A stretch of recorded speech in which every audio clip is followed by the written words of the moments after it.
atau Nahdlatul Ulama telah berkiprah di Indonesia selama 89 tahun. Usia yang secara manusia sudah beranjak pada usia lansia dan matang dalam sejarah.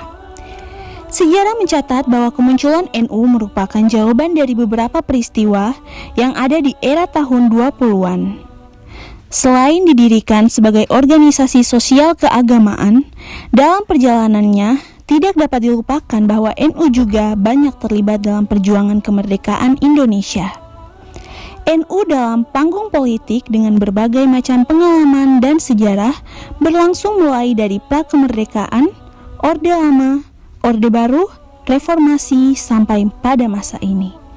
Berikut kita akan melihat jejak NU dalam reformasi politik di Indonesia. Orde Baru bukanlah tantangan yang mudah bagi NU. Banyak tantangan yang dihadapi NU. Salah satu tantangan terbesarnya ialah meninggalkan Masyumi, partai yang menggabungkan organisasi besar Islam. Meskipun meninggalkan Masyumi dan membentuk partai yang baru saja berdiri 7 tahun, keraguan terhadap kebenaran arah politik yang diambil mulai muncul. Setelah meninggalkan Masyumi, banyak hal yang dialami oleh NU. Persoalan melenceng dari jalan yang semestinya membuat seruan kembali ke Hitoh 1926.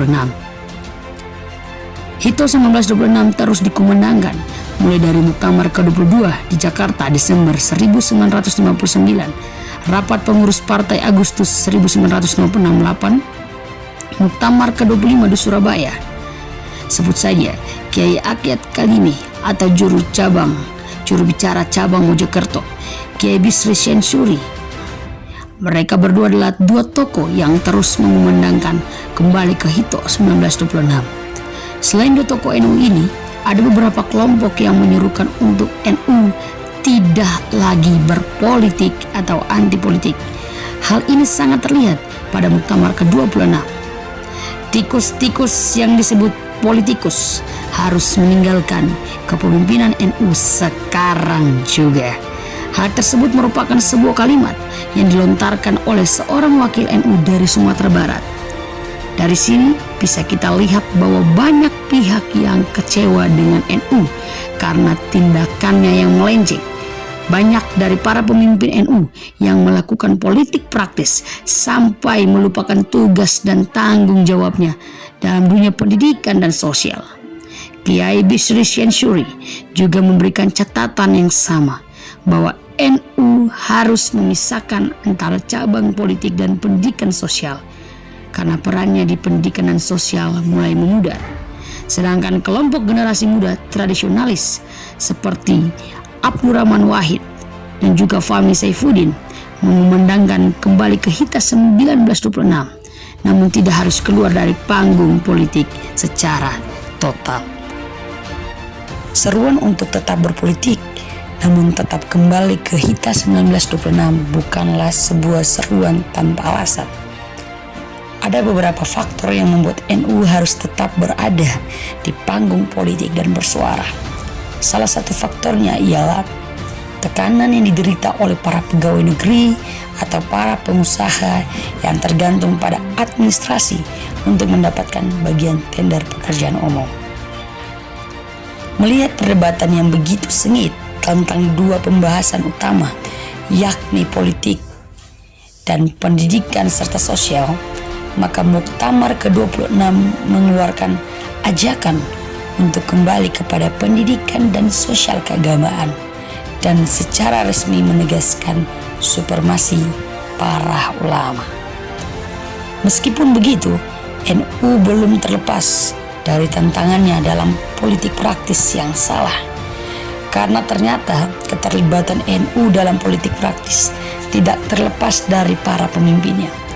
Hal ini yang membuat Kiai Basri tidak menyetujui susunan PBNU yang baru yang diketuai oleh Idam Jalid sebagai Ketua Tanfidziyah atau Badan Pelaksanaan Harian NU.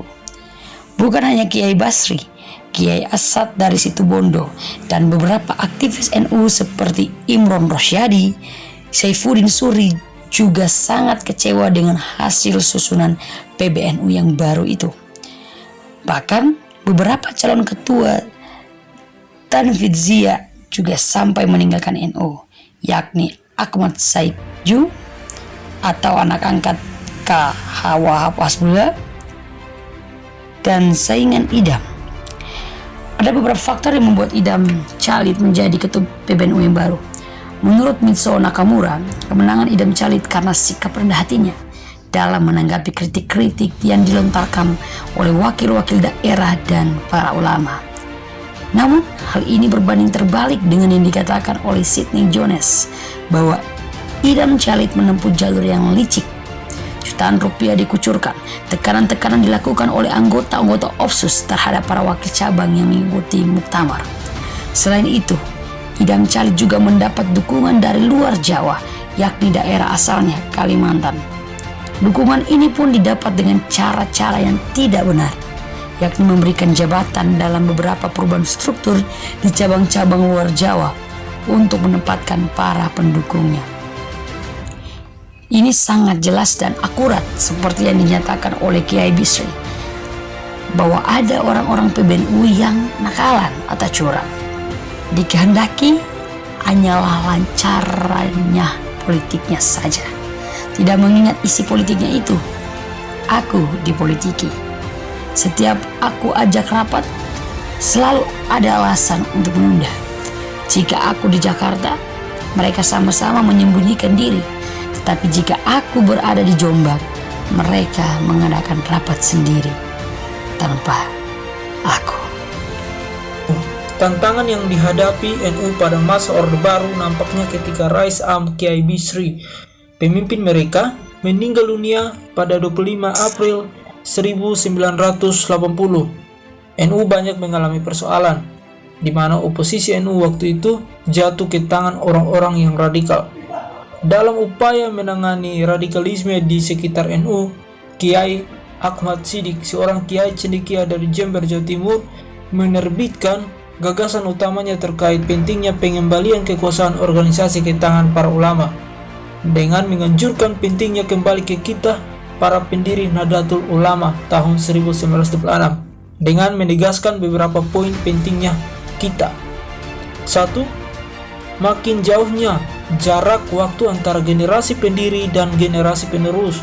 2. Makin luasnya medan perjuangan dan banyak jumlah dan macam bidang yang ditangani. 3. Makin banyaknya jumlah dan macam ragam mereka yang menggabungkan diri pada Nahdlatul Ulama dengan latar belakang pendidikan dan subkultur yang berbeda. 4. Makin berkurangnya peranan dan jumlah ulama generasi pendiri dalam pemimpin Nahdlatul Ulama. Begitu juga dengan suasana makin panas ketika terpilih pemimpin NU yang baru setelah kekosongan kursi pemimpin dan terpilihnya ketua yang baru, yaitu Kiai Ali Masyum. Ia adalah seorang pemimpin yang dikenal bukan berasal dari kalangan NU. Beliau dinilai belum memiliki pengalaman politik, usia yang masih muda, berbeda dari pemimpin pendahulunya NU, dan tidak pernah aktif dalam organisasi. Adapun Kiai Ali ini juga menjauhi sifat-sifat akomodasionisme. Bahkan ia juga menolak jabatan dalam Majelis Syuro. Bukan tanpa alasan kita tahun 1926 terus dikumandangkan tahun 1967 saat ledakan ekonomi Orde Baru. Kiai Ahmad mengeluhkan adanya banyak gerakan jamiah yang memberikan harapan mendapatkan kenikmatan lahiriah, bukan tantangan memberikan pengorbanan. Bukan hanya Kiai Ahmad, hampir semua ulama juga merasakan hal yang sama sehingga mengusulkan suatu jalan keluar untuk menghadapi politik praktis. Para politikus praktis yang terasa mulai tidak dihargai lagi pada muktamar NU di Semarang. Hal yang sama juga dilontarkan oleh Ahmad Siddiq bahwa telah terjadi erosi tujuan NU dalam bentuk perebutan kursi, kalau perlu dengan jalan menjegal teman atau menjadi pengkhianat. Habu riyasa dan habulja atau cinta kekuasaan dan cinta kedudukan Itulah yang dikatakan Kiai Makrus Ali dalam menggambarkan keadaan NU yang mulai radikal. Suasana makin panas ketika terpilihnya pemimpin NU yang baru, Kiai Ali, masuk untuk mengisi kekosongan pemimpin selama setahun. Pemimpin yang baru ini bukan berasal dari kalangan NU. Beliau sebagai pemimpin dinilai belum memiliki pengalaman politik, usia yang masih muda, berbeda dari pemimpin pendahulu NU yang tidak pernah aktif dalam organisasi. Dan adapun Kiai Ali juga menjauhi sifat-sifat akomodasionisme. Ia menolak jabatan dalam Majelis Syuro. Pergi atau bertahan adalah hal yang sangat dilematis yang dialami oleh NU. Rasanya sangat sulit untuk keluar dari PPP karena banyak hal yang harus dipertimbangkan, dan di satu sisi dapat membantu mengembalikan otoritas para ulama terhadap pengaruh politikus yang semakin besar. Namun di sisi lain, hal ini juga merupakan cara untuk menggalangkan usaha kaum modernis mendominasi NU. Para ulama memilih bertindak dengan cara moderat. Kiai Ali Masum mengancam akan menggunakan hak vetonya untuk menggagalkan pengunduran diri dari PPP karena tidak mau untuk menentang pemerintah, dan lebih daripada itu memikirkan masa depan NU di percaturan politik. Sehingga pertimbangan yang diusulkan bukanlah pengunduran diri dalam dunia politik praktis, melainkan pemisahan diri dari PPP untuk mendapatkan otonomi politik. Namun NU tetap berusaha membangun relasi yang baik dengan pemerintah, baik dari kubu Cipete oleh Idham Chalid maupun dari kubu Situbondo oleh Kiai Ali Masum. Kedua kubu sepakat untuk tetap membangun relasi yang baik dengan pemerintah. Wajah baru NU. Wajah-wajah baru NU ini bisa dimaksudkan dengan terobosan atau pergerakan baru yang diciptakan oleh anggota NU. Di dalamnya yang menjadi faktor adanya perpecahan antara dua kelompok sehingga mulai tercipta yang namanya wajah-wajah baru NU ini. Kelompok yang pertama yaitu kelompok Cipete yang dinamakan juga sebagai kelompok kaum politisi, dan kelompok yang kedua yaitu kelompok Situbondo yang dinamakan juga sebagai kelompok kaum ulama. Nah, kelompok kaum ulama ini juga memiliki faktor sehingga mereka terpecah-pecah juga menjadi dua. Yang pertama itu kelompok radikal. Nah, kelompok radikal ini yang sudah renggang hubungannya dengan pemerintah, bahkan disingkirkan dari DPR. Kubu kedua dalam kelompok Situbondo ini adalah kaum progresif yang termasuk di dalamnya para kiai. Mereka ini memiliki anggapan bahwa ada sesuatu yang berguna yang mereka dapatkan dari keluarnya NU dalam panggung politik, yaitu mereka dapat menciptakan hal yang baru yang lebih berguna dalam masyarakat, terlebih khusus di pedesaan dan dalam bidang pendidikan. Di dalamnya mereka memutuskan fokus mereka pada pesantren-pesantren. Para aktivis ini diharapkan juga untuk memegang teguh, mengamalkan rasa keagamaan, sikap tunduk terhadap kaidah-kaidah fikih yang ditentukan oleh imam mazhab yang keempat, dan tunduk pada apa yang menjadi keputusan ulama tanpa mematikan prinsip inisiatif warga NU dengan keseluruhan. Keikhlasan, mengabdi yang tinggi, sikap toleran terhadap unsur budaya bangsa dalam kehidupan beragama, dan rasa kepekaan terhadap setiap perkembangan perjuangan bangsa dan kemanusiaan sikap keswadayaan dan penghargaan yang tinggi untuk keadilan dan kebenaran. Para ulama ini diharapkan untuk terus-menerus menunjukkan bahwa mereka juga pro terhadap pemerintah dan negara.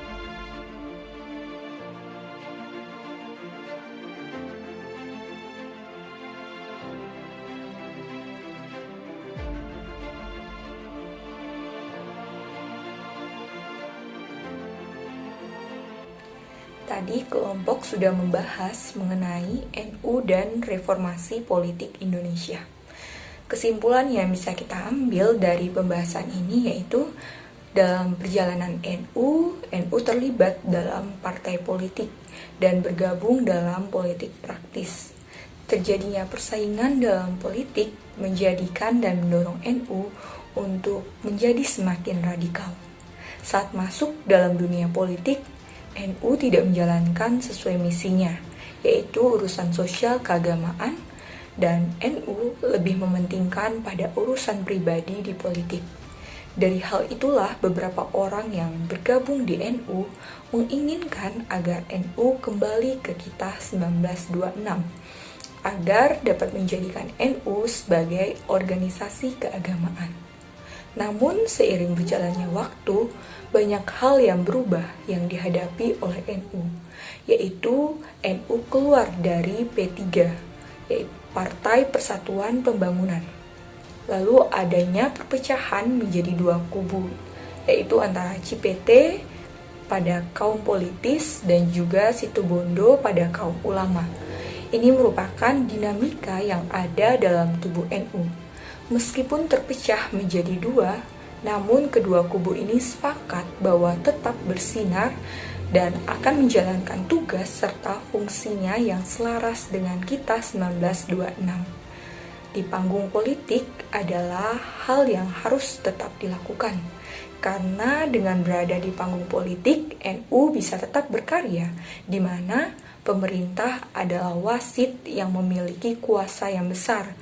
Dan selain itu, NU juga bisa tetap menyuarakan persoalan-persoalan yang ada. Hal inilah diserukan dan ditindaklanjuti oleh Abdurrahman Wahid yang berusaha untuk menjembatani kedua kubu dan membangun relasi yang baik dengan pemerintah serta mengajak para ulama untuk melakukan hal yang sama. Tidak bisa diragukan bahwa NU memiliki peran politik yang sangat penting. Dari dulu sampai saat ini bisa kita lihat bahwa NU masih tetap dan terus eksis, bahkan memberikan sumbangsi lewat pemikiran Islamnya yang tradisionalis. Sampai di sini bisa kita lihat bahwa tidak ada yang salah dengan politik. Politik adalah hal yang wajar yang dapat kita lakukan dan sesungguhnya penting juga untuk kita lakukan. Belajar dari NU, dengan berpolitik kita dapat menyerukan, kita dapat menyuarakan, kita dapat melakoni apa yang penting dan apa yang tepat yang harus kita lakukan demi kepentingan dan kemajuan bangsa dan negeri ini. Sehingga lebih daripada rasa empati, sesungguhnya kita harus punya rasa untuk bagaimana kita memiliki negeri ini. Sehingga kita bagaimana belajar dari NU untuk berpolitik, untuk memajukan bangsa dan negara ini.